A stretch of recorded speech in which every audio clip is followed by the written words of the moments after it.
The highly anticipated trial against Sean Diddy Combs is now underway. It was a whirlwind day. A jury was seated. Opening statements were delivered, and the first two witnesses, a male escort and a former security guard, were called. What's good, y'all? Welcome back to the channel. Like, share, subscribe, comment. IG TikTok about in the video, and we're gonna hop right into it. So today we will be talking about the Diddy trial. I will basically today be giving y'all a full breakdown of day 1 and day 2 of the Diddy trial. Now, I won't be doing this every day, just for the simple fact, especially going through day 2, every day is just not going to be, super interesting, super important to the case.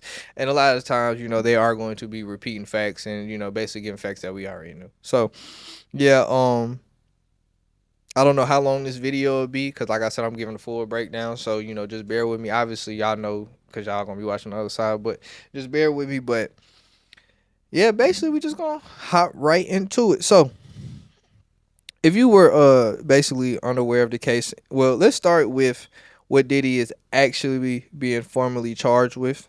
So, if you didn't know, Diddy was being charged with, one count of racketeering conspiracy, which carries a maximum sentence of life in prison. One count of sex trafficking by force, fraud, or coercion, which carries a maximum sentence of life in prison and a mandatory minimum sentence of 15 years in prison. And one count of transportation for purposes of prostitution, which carries a maximum sentence of 10 years. So,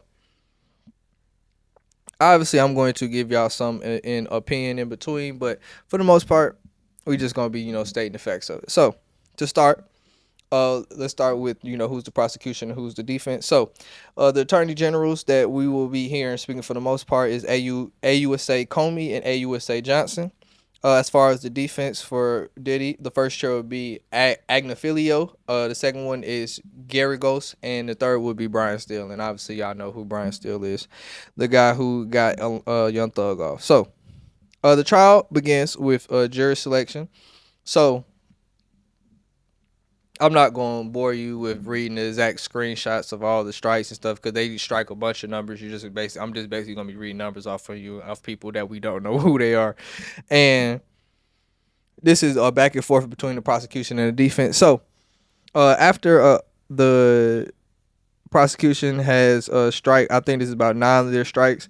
Agnifilio, the defense of Diddy, stops and says the 7 of the 9 strikes were black, and he mentions the Batson versus Kentucky case of 1986. Now, if you are unfamiliar with the Batson of Kentucky case, make a long story short, it's basically where it's illegal to dismiss or strike a juror just because of their race. And obviously, this is also the black thing was an issue because, you're supposed to have a jury of your peers and, a black man who's on trial and his peers, being some white people, obviously. So, then obviously they respond to this, the prosecution, and why they are striking them. So they start with jury 51.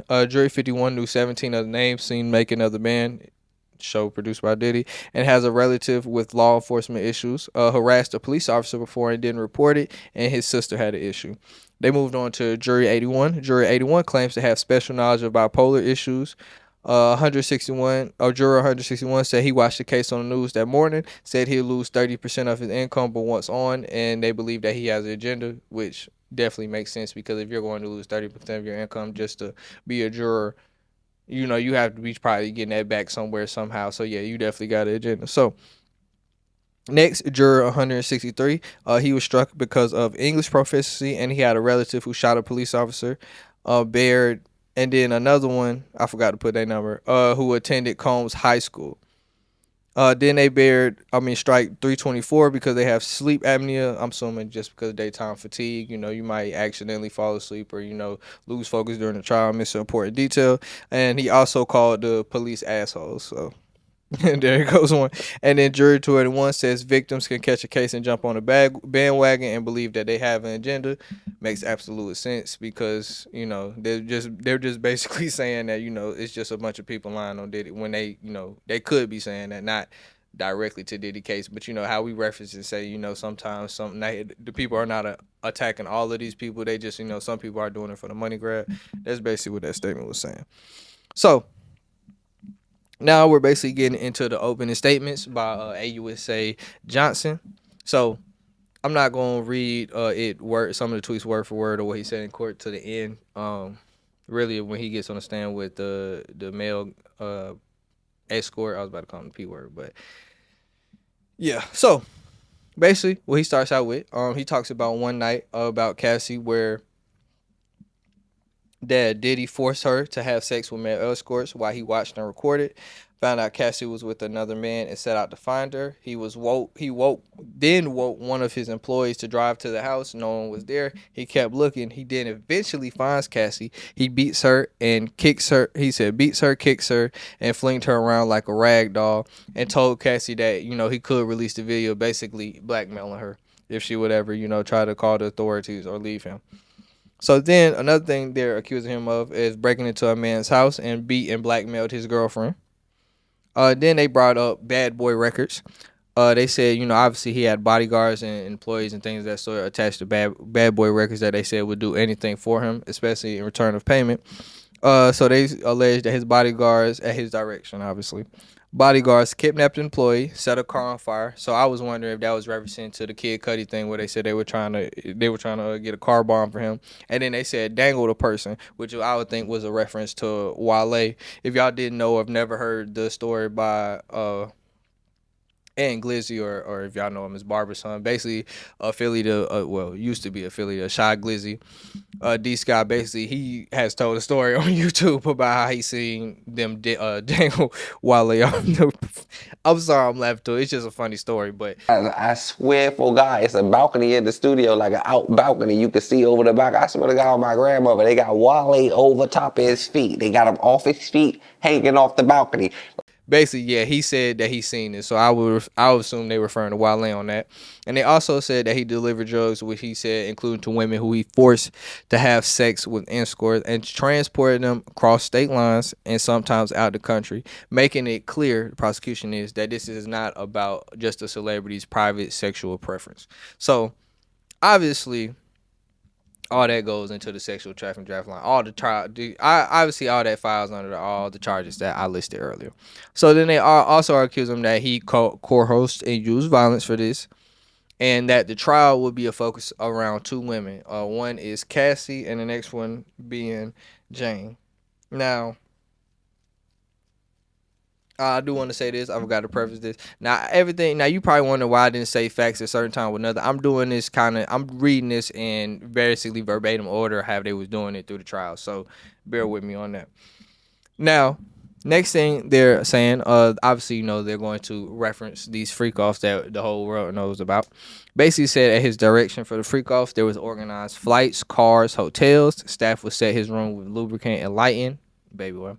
And staff came in with cash to pay escorts and drugs, saying that he made them take MDMA, Molly, or ecstasy, and it would make them sick but sexually aroused.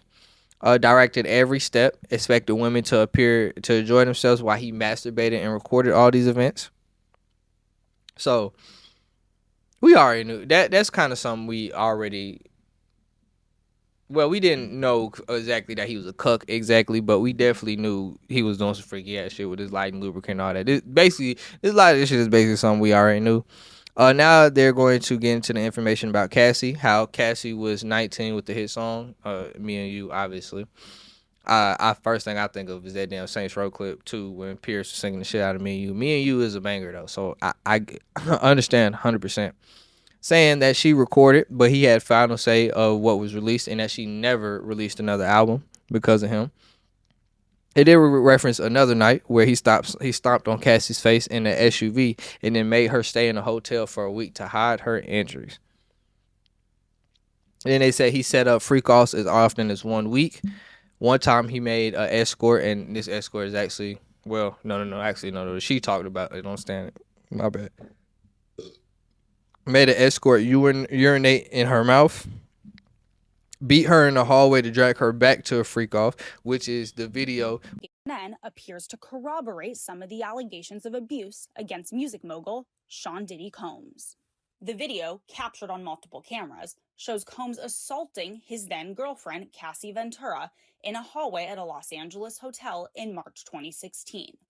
A lawsuit filed by Ventura in November last year and settled the next day referenced actions that seem to match those seen in this video. We finally got some context a little bit about the video we seen of him chasing her down the hall in the bathrobe when she was trying to get to the elevator. We got a lot more context about it. So, there's going to be more context about it. Like I said, I'm doing this I think I said verbatim, or I meant to say chronological. That was crazy. Chronological order. And basically now we're getting that she was trying to leave a freak off, but we'll get more details about it earlier, which also explains why he was in the road, chasing niggas down the hallway, because he was being nasty. So then he beat her, and when she thought, and then he also saying that he beat her when he thought she took too long in the bathroom. Crazy. Now they're going to move on to Jane, and this is all still day one, by the way. I forgot to label that part. I'll tell y'all when day two starts. So Jane is a single mom who started spending time with Diddy in 2020. She fell in love with him, but she also knew that he was seeing other women. Told Jane about the freak offs and made it happen that night, but Jane thought it would be a one-time thing, and sadly she was wrong, clearly. Jane then wanted the escorts to wear condoms, but Diddy wouldn't let them. Jane would obviously, participate in these freak offs, trying to make Diddy happy. She tried to make it without drugs one time, but broke down, took ecstasy. Another time she vomited, and then Diddy said, do it again. So, nigga's absolutely disgusting. Then it says Jane then wanted to pick up the escorts, and he discouraged her from working and coerced her with blackmail the same way he did Cassie, of saying that he would release these videos that he recorded with the male escorts. Then he said less than a year ago from, obviously the trial, which is happening right now, Diddy went to her house. They got in an argument. Jane ends up hitting him. He becomes enraged. She then tries to hide and lock herself in her bedroom. He then kicks it open, then the bathroom, the closet, and the guest bedroom, and then also kicks her to the ground. So, coercion, violence that they have repeatedly been painting a picture of this whole time. Then he said he made her call an escort and what he would say perform, which is absolutely fucking disgusting. Like, absolutely fucking disgusting. So, I don't understand cuck niggas. And I don't, what, I was going to be like, hey, if you a cuck, comment, don't get in my comments if you a cuck, actually. Never mind. I'm going to shut the fuck up.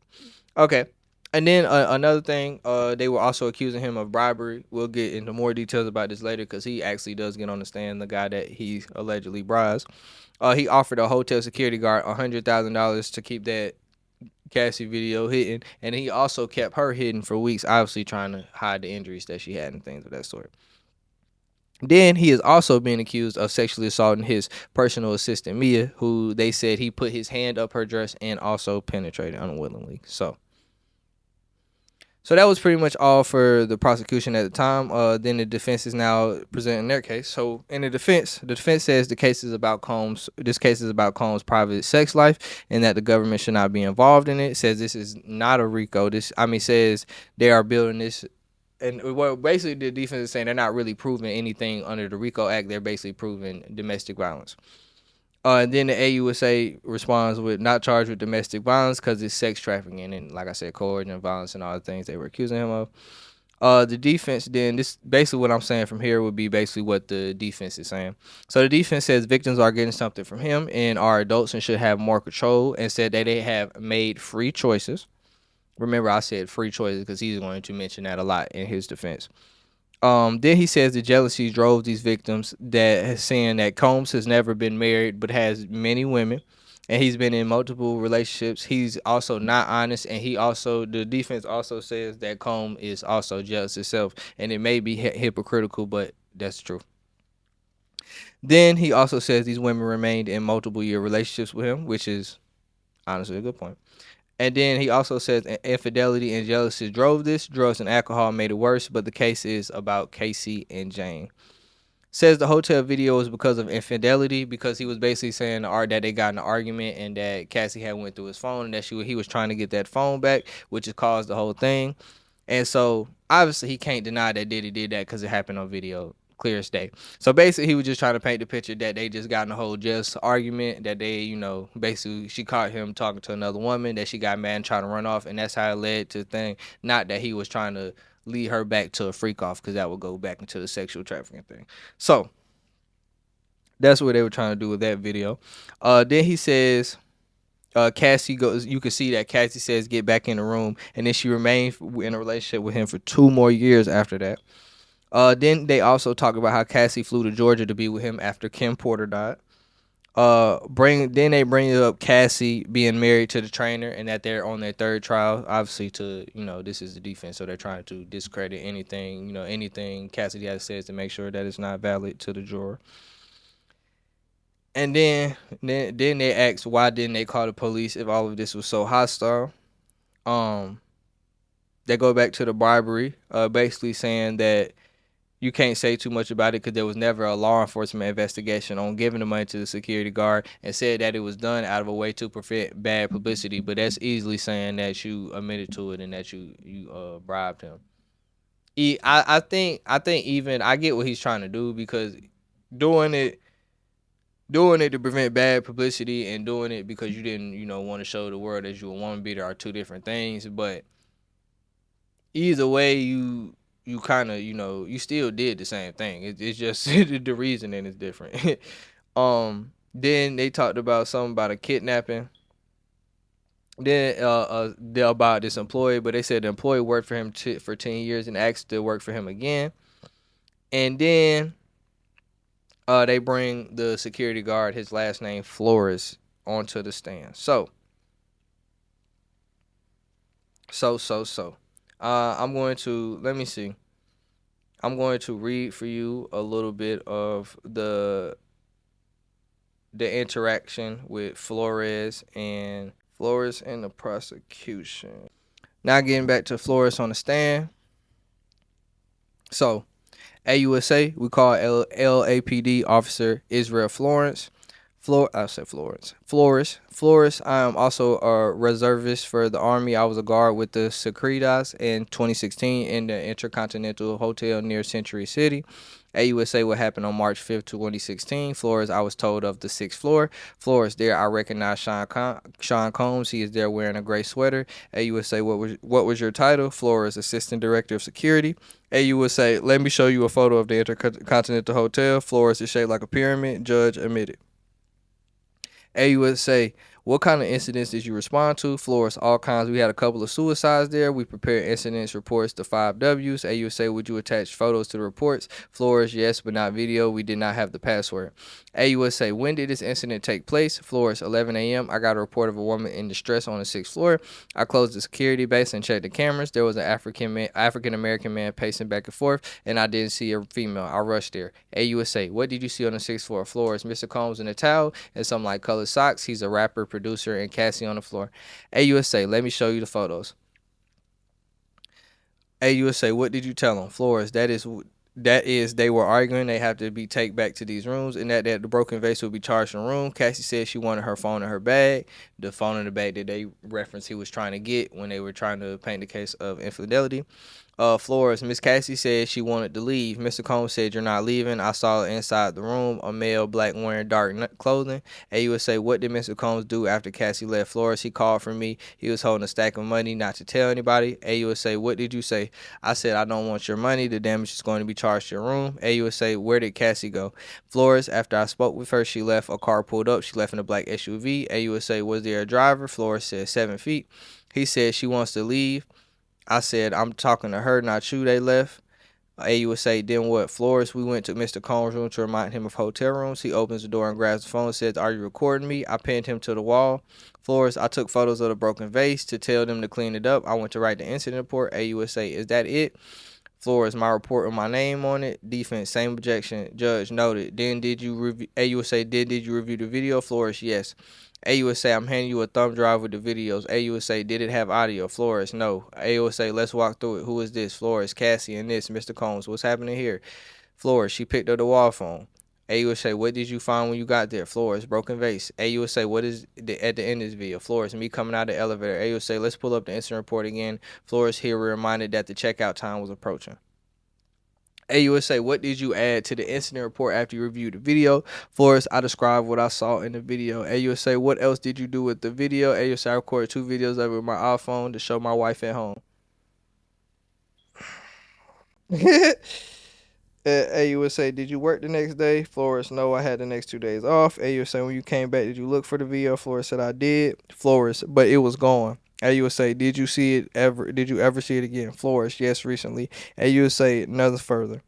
So, that interaction right there between them shows that even though he wasn't directly trying to take the money, somebody else did. Or somebody had to do something with that. So either a higher up found out who it was, Diddy, and tried to get a handle on the situation before it got out, or somebody else just took his bribe. Simple. So that was basically a confirmation of that, saying that he came back 2 days later and the video was gone. Now we're getting into where Seal and Flores. I'm not really gonna read all of that again. One important part is that Cassie didn't want law enforcement to get involved. That was really it that was important with the Florida situation. Now they brought the male dancer, who we will reference as Phillips later, so remember that is his name. So one says, how AUSA, how often did you use baby oil? Male dancer, every time. Male dancer Shell come said we didn't have enough baby oil on. We didn't have enough on? Yeah, that nigga is freaked out. He says, y'all slow down, separate from each other. One time he tried to have us role play like we had just met at an airport. We wasn't good, so we skipped that. Then it says, what direction did Mr. Combs give you? Male dancer, he'll tell me to step off and back off. AUSA, call me. How many times, if any, were you told to urinate on Miss Ventura? That's Cassie, by the way. Objection. Suggestive. Judge, overrule. Male dancer, they told me not to do it at all once. Defense, objection to him saying, "Hey, judge, I've got it." AUSA, call me. What happened afterward? Male dancer, they'll leave me waiting for hours. The whole thing might go on for 10 hours. AUSA, call me. Who, if anyone, recorded? Male dancer, Mr. Combs, with cell phone and camcorder. He took a photo of my driver's license for insurance. He said, male dancer, once I went and Cassie was slumped over, he said, it's not going to happen this time. Did Mr. Combs offer you drugs? Male dancer, Molly, I guess it's called. I don't do drugs. MDMH, MDA. He meant to say MDMA. I think I went out and handed out $100 bills. AUSA, call me. How did the Molly make you feel? Male dancer, sick and euphoric and like an idiot, handing out $100 bills. AUSA, call me. Who else was present? Male dancer, a guy who told me he was an actual escort. He was having sex with Cassie at her apartment. AUSA, call me. What was Mr. Combs saying as he met Cassie? Male dancer, he said, bitch, when I tell you to come over, you come over. I didn't know what to do. AUSA, did you intervene? Male dancer, no, I knew that the changes there were bodyguard. Then this is what he says. Male dancer, I went there. I heard him slapping her. He walked down the tower. She ran to me. I asked, why are you staying with this guy? One of the defense. Objection, Judge Ground. Donaldson, hearsay. Judge overruled. Male dancer said she said it was okay. That was the end of the prosecution questioning him. Now we're getting ready for the cross-examination. And then it says, Judge, Mr. Phillip, you are still under oath. Mr. Phillip is the male dancer. Combs, Xavier Donaldson, let me show you a text message chain between you and Cassie. Is it accurate? Phillip, yes. Donaldson, you were working for a service. Phillip, a male revue show. Donaldson, you were a manager, male strippers for women. Phillip, yes. Donaldson, prostitution was prohibited. Phillip, that is correct. Donaldson, your job was to build it up. Phillip, yes and no. Donaldson, I'll go with yes. How the fuck does that work? He said, how does that work? I could go with yes. Then he says, Donaldson, it appears she is enjoying herself. Phillip, yes. What was your position? Phillip, missionary. I was like, did that just happen? Donaldson, she asked you for a photo. Phillip, I don't know if Sean Combs asked for it. Judge, ignore that. And that was basically the end of day one. So all that was happening day one. Like I said, basically not too much that we didn't know besides, the drugs and all that and the freak offs and all. Basically nothing that we didn't know. Just giving more details and context on things that we didn't know. So now we can get into day two. Now for day two, I definitely won't be reading you anything verbatimly on, what they said on the stand. Day two wasn't as long, and a lot of it was, just repeating what we already asked. So day two, Cassie actually gets on the stand as well as the male dancer, and basically this was again. So they begin with evidence. They built an idea of the defense, obviously. Idea of Cassie having substance abuse issues as well, saying she got into a bar fight before and almost killed someone a time after Diddy had suspected she was cheating. Then they asked her who had control in the relationship as a defense because she made free choices. But and then they referenced the blackmail, but then the defense said the blackmail allegations are just hearsay at the moment with no proof behind them, which is technically true. It is just them, their word for their word, but it's just too many people saying these videos and stuff exist, and these videos are definitely somewhere in here. So yeah. Then it says the dancer basically confirmed. This is me saying it. The dancer basically confirmed what they were saying about the no condom, and that Diddy was directing everything, and that he didn't see Diddy beat her, but he heard the slapping. Cassie gets on the stand. She's asked about her photos, the record deal, confirmed that he called all the shots for her music, as I said before. Confirmed that the longest freak off was 4 days. Imagine being drugged up and fucking like that for 4 days straight. I couldn't even imagine, man.